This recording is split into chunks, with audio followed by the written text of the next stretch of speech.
suis trop chaud ce soir. Aujourd'hui, on va faire des petites tier lists. On va classer un petit peu les rappeurs, mais pas vraiment pour leur qualité de rappeur. Pas pour leur discographie, pas pour leur album, pas pour tout ça. Aujourd'hui, on va faire des tier lists un petit peu différentes et ça va être très cool, ça va être très marrant je pense. Parce que c'est pas des trucs qu'on classe habituellement, c'est pas des trucs qu'on fait en temps normal. Je pense qu'on va commencer tout de suite.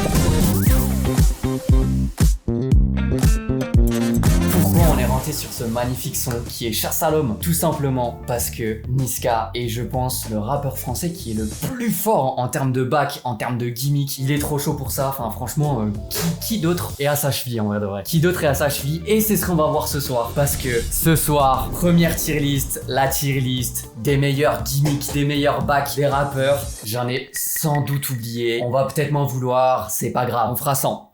Mais en vrai de vrai, je pense que j'ai mis le gros du panier quoi. On commence avec PLK et le fameux oui. Ça c'est vraiment pas mal. Tu crois qu'on brasse, on brasse. Ça c'est bon ça c'est bon. En vrai je l'aime bien parce que il me fait penser un peu à Let's Go, tu vois. Genre c'est Let's Go, c'est maintenant, ça part, ça, on envoie et on lance le son, ça part. Et en même temps, je sais pas si vous vous souvenez du même de la petite chenille ou je sais pas quoi là qui est sur le dos d'un escargot et qui arrête pas de faire oui. Et bah, ça me fait un peu penser à ça. En vrai, ça me fait un peu penser à ça, cette gimmick. Mais en même temps, je l'aime bien. Elle est ok. Elle est pas en D parce qu'elle est vraiment pas mauvaise. Elle est pas en C parce qu'elle est pas bof moyenne. J'hésite entre A et B. En vrai de vrai, c'est propre à PLK, mais ça me choquerait pas qu'un autre rappeur le fasse. Tu vois ce que je veux dire? Vu que il y a plusieurs gimmicks par rappeur, je pense qu'il y en a qui seront classés différemment. Et pour le coup, je préfère le oui que celui qui arrive. Donc, ça part en A. Ah putain, en fait, je suis en train d'hésiter. Les gars, je crois que je vais le baisser. Je crois que je vais le baisser parce que il y a des trucs après qui arrivent qui sont quand même bien au-dessus de ça. Les gars, je le baisse. Je le baisse, ça part en B. Les gars, ça part en B et on passe au vroom. Alors évidemment, il le dit pas comme ça, mais on est plus sur le vrai bruit de moteur qu'il fait avec sa propre bouche.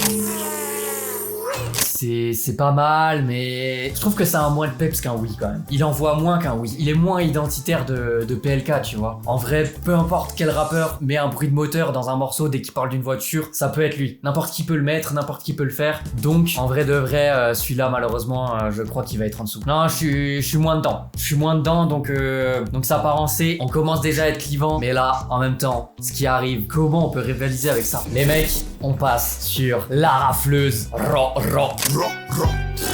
C'est magnifique. Oh là là, cette gimmick, elle est fabuleuse quand même. Cette gimmick, j'ai envie des fois, je suis comme ça et j'ai envie de le balancer comme ça, quoi. J'ai envie de faire à tout va, n'importe quand, n'importe comment. Je pense que c'est parce que c'est un peu récent, c'est un peu dans l'air du temps, c'est parce que je me prends un peu la vague, la rafleuse. Et j'ai eu ce moment-là un peu avec un bac qu'on verra après. Bah les gars, franchement là, j'hésite. J'hésite parce que c'est fabuleux. Et en même temps, est-ce que ça sera aussi marquant que ça dans quelques temps? Faut penser long terme, parce que là c'est dans l'air du temps, mais je pense que pour le moment ça part en A. Ça part en A et c'est quand même pas démérité, c'est franchement pas mal. Et là on arrive sur du Nino. On en a 3 et on va commencer avec le Henny.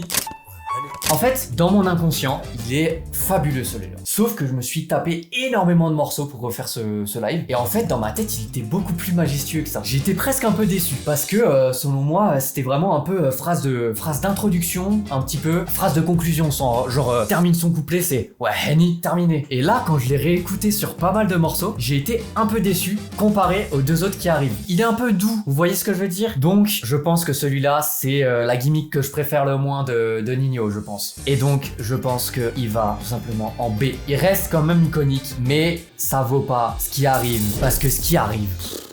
Mon dieu, mais ça c'est fabuleux. En plus, je vais vous le mettre dans un morceau où en fait, c'est ça qu'on veut quoi. C'est exactement pour ça qu'on veut l'entendre quoi. C'est sur OG. Tu commences un morceau comme ça, comparé au Henny. Les gars, là on est dedans, là ça envoie. En fait, le tiens retiens et banks, ils ont un peu la même veine. Pour moi, ils s'associent un petit peu. Par contre, j'ai quand même réécouté beaucoup de morceaux et en vrai le tiens retiens est plus vénère et plus iconique je trouve dans les morceaux et il envoie plus que le banks. Donc ça part en S et ça part en A. Je pense que c'est plutôt pas mal. Le suivant, on en a 3 aussi d'un mec qui fait des très bons bacs. C'est Monsieur SDM, Monsieur Ocho. Et justement, on commence avec son censé être classique, son bac Ocho. Je vous le mets histoire qu'on en discute après. Parce que on peut être clivant. Voilà pour le Ocho. Voilà. Alors, c'est vrai que dans certains morceaux, il le balance en back, au milieu du morceau, ça envoie un peu plus. Mais dans mon souvenir, un peu comme le Henny, il était plus vénère quoi. Sur pas mal de morceaux, il commençait avec le Ocho et genre, il envoyait quoi. Et en fait, pas tant. Souvent, il arrive un peu sur le morceau tranquille. C'est Ocho. Je suis là, salut, c'est moi, c'est Ocho. Pardon SD. Mais je pensais qu'il envoyait plus que ça. Et j'avoue, j'ai été un peu déçu quand je l'ai réécouté. Et je vais en vrai le mettre un peu à la même hauteur que le Henny et que le Oui de PLK. Parce que en vrai, ça reste l'identité de SDM. Par contre, les suivantes, là on discute. Là on parle. Et là on va parler de quelque chose qui envoie. Monstrueux. Putain, il envoie. Hein. À chaque fois que j'entends un de ces morceaux qu'il le balance comme ça, c'est trop fort, c'est trop chaud. Voilà où je le mets. Alors, en vrai, je pense que je l'ai un peu maxé. Je pense qu'en vrai, il va en 1. Pourquoi ? Parce qu'en vrai, bon, c'est une gimmick qui est propre à lui. Il y a que lui qui le fait. Par contre, c'est pas forcément un truc qu'il a inventé. Tu vois ce que je veux dire ? Ça vient des cowboys. Donc en vrai, pour la pointe d'originalité, je vais le faire descendre. Désolé SD, mais on a le suivant. Et le suivant, c'est réel. Je crois que je suis pas mal, hein. Je crois que je suis pas mal dans les bacs. Hein. En vrai, il est vraiment pas mal. Surtout que ça me fait penser au moment sur Planète Rap où il lâche un c'est réel sur une punchline un peu douteuse. Et ça me fait trop rire. Mais il a moins de peps qu'un Arriba. Et il se tape un peu avec le Ocho. Donc, on se le met en B. Là, on est pas mal, hein. Je pense que c'est carré, là. Et justement, on va passer au fameux carré de Werenoi. Et ça, c'est quelque chose. Il nous a laissé quelque chose de fabuleux. Dans le laboratoire, il le balance à toutes les phrases quasiment et c'est fabuleux. Merci Werenoi, merci. En fait, la gimmick, elle est tellement simple, mais il l'a rendue tellement efficace et on sait direct que ça vient de Werenoi quoi. N'importe quel autre rappeur aurait pu faire cette gimmick et pourtant genre elle est tellement identitaire à Werenoi. Enfin genre il l'a rendue tellement charismatique, il l'a rendue tellement identitaire à lui. Elle est trop forte. En plus de ça, il le dit tellement d'une façon, t'as envie de le reprendre H24 quoi. Des fois j'ai envie de le balancer à toutes les sauces. Des fois j'ai envie de balancer un carré. Comme ça, n'importe quand, n'importe comment, c'est trop fort. Rendre une gimmick si simple, si efficace, si forte et si identitaire, c'est trop fort. Et rien que pour ça, franchement, je suis désolé, mais là, ça va en S, quoi. On peut pas le mettre autre part. C'est trop fort. C'est juste trop fort. Bravo pour ce que tu nous as laissé. Vraiment. Merci à toi. On est rentré sur du Niska, sur le live. C'est le roi de ça. Enfin, dites-vous que il a été invité sur un morceau juste pour faire des bacs, quoi, de base. C'est ça qui est fou. On passe au... Ah oui. Je le tiens bien. En vrai, je le tiens bien. On l'a surtout dans Matuidi Charo. Hein. Elle est quand même incroyable, mais pour le coup, je trouve qu'elle est moins puissante que certaines choses. Et en vrai, quand je vois ma tier list, je suis désolé, hein, mais ça va là. Hein. Parce qu'en vrai, il l'a pas tant utilisé, et pourtant, c'est lui quoi. Par contre, le prochain... Non mais en fait, rien que ce morceau, il montre à quel point la puissance des bacs de Niska, elle est monstrueuse quoi. Ouais, le méchant, il est méchant. Le méchant, il est méchant. Il est très très méchant même. Est-ce que ça va au même titre qu'un tiens ou qu'un carré de Werenoi? Je suis pas sûr. Par contre, ça va clairement en A. Ça représente, selon moi, très bien l'identité de Niska. Ça envoie, tu peux le placer à plein d'endroits différents, dans plein de punchlines, grosse phase, un gros couplet, tu peux lâcher le méchant. Ça représente tellement bien Niska, je trouve. Franchement, ça marche. C'est en A directement. Les mecs, on va passer à de la nouvelle génération. On va parler de la gimmick de JRK19. C'est le... Bah ouais, elle est pas mal, mais on va en discuter. C'est pas mal, on sait que c'est JRK... Mais il s'est bien approprié la phrase, il s'est bien approprié le gimmick, je trouve. Et on sait que c'est lui qui arrive sur le couplet, on sait que c'est lui qui arrive sur le morceau, et ça fait plaisir de l'entendre. Mais est-ce qu'elle envoie tant que ça? Elle peut matrixer, elle peut rester en tête, et c'est ça qui est fort aussi avec une gimmick. Hein. En vrai, ça n'a pas besoin d'envoyer comme le Arriba de SDM, comme le Banks, tu vois, on a mis Ro, tu vois, c'est pas un truc qui envoie de fou malade, mais ça reste en tête. Et c'est aussi ça qui est important dans un bac, dans un gimmick. T'as envie de le balancer un peu comme ça, tu vois, mais en même temps, c'est pas monstrueux, c'est pas si fou, on se le prend pas tant que ça. Je le mettrais bien en B, mais quand je vois des c'est réel, Ocho, Henny, je le mettrais plus au même niveau que le moteur de PLK. Je suis désolé, mais il me gifle moins que tout ça, tu vois. Ça manque d'un petit d'un petit truc en plus. Ça manque d'un petit peps. Le suivant, j'ai dit qu'on faisait place à la nouvelle Géné. On fait place à la Mano.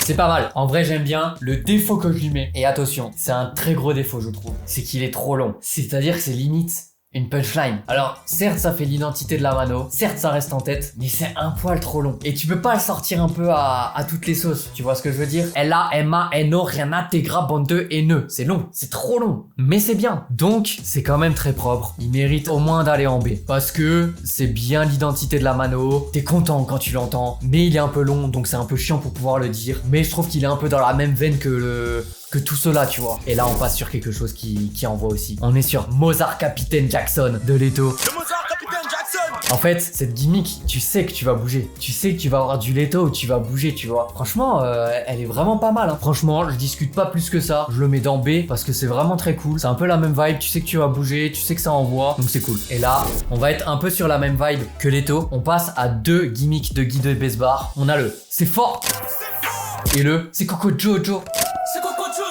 On est un peu dans la même vibe que Mozart Capitaine Jackson. Je pense qu'il y en a un qui envoie un peu plus que l'autre. Pareil, j'ai écouté pas mal de morceaux pour pouvoir faire du coup cette tier list, pour pouvoir savoir dans quels morceaux ils étaient. Et pour moi, le c'est Coco Jojo, je l'avais beaucoup plus en tête. Dans mes souvenirs, il était mieux que ça. Voilà, je vous le dis. Donc déjà, on va le mettre un peu plus bas que ce qu'on pense. Il m'a un peu déçu quand je l'ai réécouté. Donc, je crois que je le mets là. Par contre, le c'est fort, bah c'est fort. Ça, franchement, je pense que ça va ici. Parce que franchement, Guy de Besbar aussi en bac. Attention.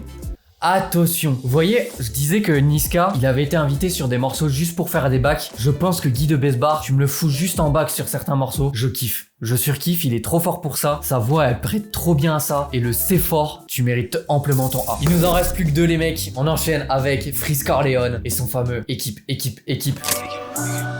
Et ça, c'est un petit peu la même veine que le carré de Werenoi, dans le sens où j'ai vraiment envie de le lâcher à toutes les sauces. Alors, puis maintenant, au moment où j'écoutais Freeze, franchement, c'est chaud. Celui-là, est-ce que j'ai besoin de justifier sa place ? Je pense qu'il mérite cette place-là. C'est pas aussi fort qu'un tiens, retiens, qu'un carré, mais ça a la même veine qu'un peu un ro. Puis ça marque vraiment bien l'identité de Freeze. Bon, on s'attaque au Boubou Banks de Menace Santana. Ah, je suis mitigé les gars. Je sais qu'il y a une grosse communauté, je sais qu'il y a beaucoup de gens qui aiment bien, mais malheureusement je crois que c'est la place qu'il mérite. Déjà, je me suis jamais pris la vibe de Menace Santana, j'ai jamais trop kiffé cette vibe là. Ça a été une trend d'un moment et c'était pas folichon. On est encore sur de la drill en 2025. Je suis pas dedans franchement. Je pense qu'il mérite cette place. Les mecs, on a fini cette tier list. Je pense qu'on est vraiment pas mal. Je regarde mais en fait ça me fait chier de pas avoir un Niska en S dans le sens où Niska c'est quand même le monstre quoi. Est-ce que on mettrait pas méchant en S rien que pour toute sa carrière? Franchement, rien que pour ça, on se fait un top 3. Et dans le top 3, du coup, on a tiens, retiens, carré et méchant. Et méchant, il englobe un peu toutes les bacs de Niska. On part pour la tier list des meilleurs masques du rap français.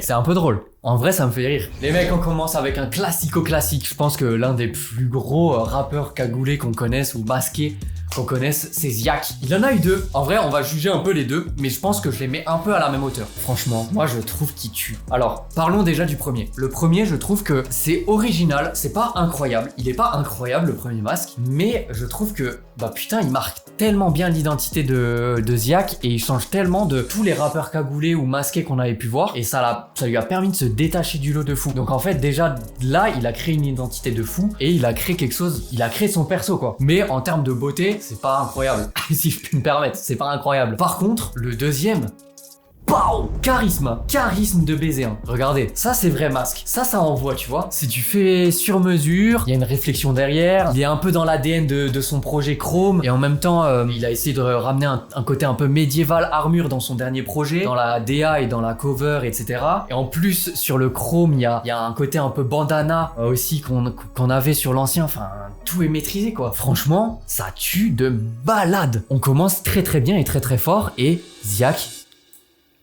En vrai, ça mérite sa place. Pour moi, il n'y a pas débat, quoi. L'identité, elle est soignée, carrée, propre. Franchement, bien joué. Bon, on a chié un petit peu sur Mona Santana avant. Je suis désolé, mon pote. En vrai, là, c'est un petit peu cool. C'est un petit peu cool parce que en vrai de vrai, il a quand même cette DA un peu Halloween, un peu horreur et tout. Ça suit bien la DA, ça change. On sait que c'est lui. Il y a le côté orange qui le représente vraiment bien et qui représente vraiment bien la DA un peu Halloween, etc. C'est plutôt propre, franchement. En vrai, je pense que ça mérite son A largement. Donc, on va le foutre en A. Hop, ça va en A, Menace Santana, ça va en A, c'est carré, ça le représente bien. Que cra les mecs, je suis un peu mitigé. Je suis un peu mitigé dans le sens où j'ai un peu l'impression que ça a été un des premiers rappeurs masqués un peu différents des autres, parce que la plupart des autres rappeurs masqués qu'on avait un peu à cette époque-là et tout, c'était principalement des cagoulés. Et c'est vrai que Kra, je trouve que ça a été l'un des premiers à être un peu différent, un peu plus original, mais c'est vrai que maintenant avec le recul, il a pas un truc propre à lui-même dans le sens où, ben, comme on peut le voir avec certains autres rappeurs,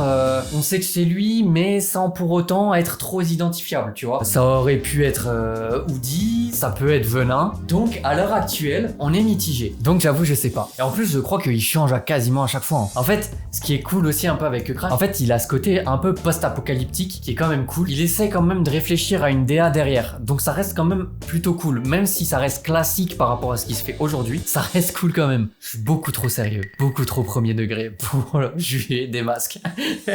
En vrai, je pense qu'il mérite son B quand même. Il mérite son B, ça reste classique, mais c'est fort. C'est fort parce qu'il y a plus de travail que certains. Calage criminel, je suis mitigé et c'est un petit peu comme Kekra. Dans le sens où ça reste cagoule un peu classique. Quand tu vois un Ziak à côté, juste cagoule, on se fait un peu chier quoi. Donc ça me fait un peu chier. Par contre, c'est vrai que il essaye un petit peu de changer, mais ça reste quand même très classique et ça reste quand même moyen. En termes de design, ça reste moyen. Donc pour moi, je le mets à la même hauteur que Kekra. On passe ensuite à Seaboy les mecs. Seaboy ça date, mais Seaboy c'est cagoule classique, même si elle est orange. Et en vrai, on se fait un peu chier. Même si on sait que c'est Seaboy parce que c'est cagoule orange, on se fait un peu chier. Celui-là, est-ce que j'ai besoin de juger plus?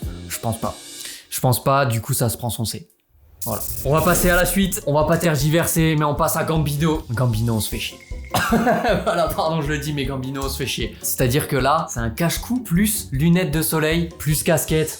Bon, en termes d'identité, on a vu beaucoup mieux, hein, les gars. Ça manque d'identité, ça manque de charisme, ça manque de quelque chose, quoi. Franchement, je suis pas dedans. Gambino, je suis pas dedans. Je suis désolé. Je le mets à la même hauteur que Seaboy parce que je sais qu'il y a pire que Gambino et on en parlera après. Les mecs, par contre, là, on passe à KLM et ça, franchement, ça tue. En fait, je crois que KLM, il a tout le temps cette cagoule. Et en fait, là où Kalash Criminel, c'est du design, en fait, qu'il adapte un petit peu tout le temps, KLM, il a réussi à créer une cagoule qui l'identifie lui. Là où, en fait, Kalash Crimi, on sait que c'est lui parce que on le reconnaît à sa carrure, on le reconnaît à la cagoule, etc. Mais lui, tu vois, c'est vraiment cagoule sombre, on voit même pas ses yeux, on voit pas sa bouche. Et il a créé un côté sombre, doré, avec la cagoule. Franchement, l'identité, elle tue. La cagoule, elle tue. Désolé Crimi, t'as peut-être popularisé la cagoule, tu l'as peut-être mis à un rang qu'on saurait imaginer, mais malheureusement, je pense qu'en termes de flow, KLM passe au-dessus et il nous le met en A. Attention au fait qu'il puisse partir en S parce que en vrai de vrai, la cagoule c'est quand même quelque chose et avoir une cagoule en S, ça peut être quelque chose. On passe à un rappeur que j'adore, c'est Oudi, mais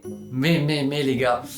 Aïe aïe aïe. En fait, le masque de ski, il le représente vraiment bien. Mais je trouve que dans le masque à proprement parler, dans le cache-cou, dans la cagoule, ça manque peut-être d'un petit peps, tu vois. Putain, en fait, je suis en train d'hésiter. En fait, le truc, c'est que je le mets pas au niveau de Gambino. Et Kekra, franchement, en vrai, quand il réfléchit à la DA, au truc post-apocalyptique et tout, c'est quand même stylé. Et là, en fait, t'as le masque de ski qui vient glow up le truc, mais en même temps, le masque en lui-même est pas si fou, mais l'identité, elle est vraiment bien dégagée. Donc, je vais mettre en B, mais attention au fait que Kekra puisse monter. On passe au suivant, et le suivant, K-E-R. Kershak, les mecs.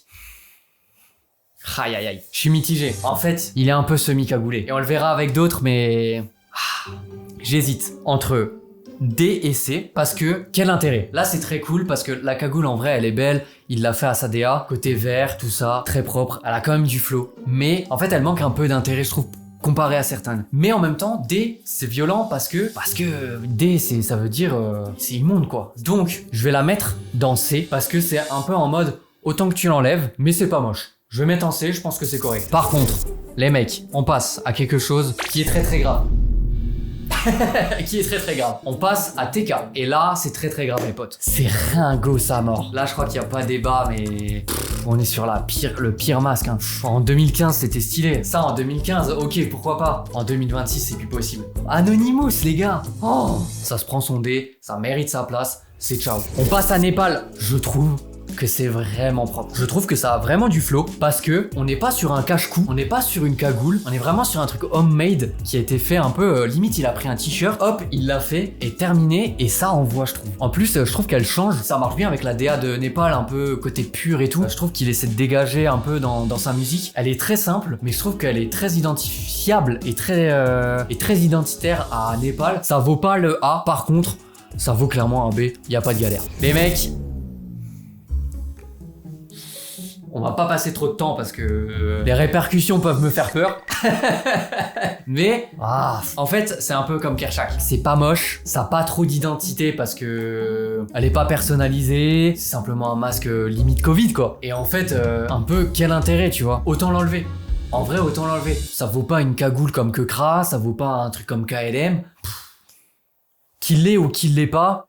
Bon, donc je pense que ça vaut un C. Ça vaut la même place qu'un Kershak. Et on est un peu dans la même veine avec Frisk Corleone. Parce qu'en vrai, déjà de base, il l'a pas beaucoup. Là, on est sur un masque qui est un peu personnalisé. C'est pas moche, mais pourquoi? Ses lunettes sont plus marquantes que son masque. Donc, en vrai de vrai, ça se tape son C. Ça se tape son C. Et les mecs, on est au dernier.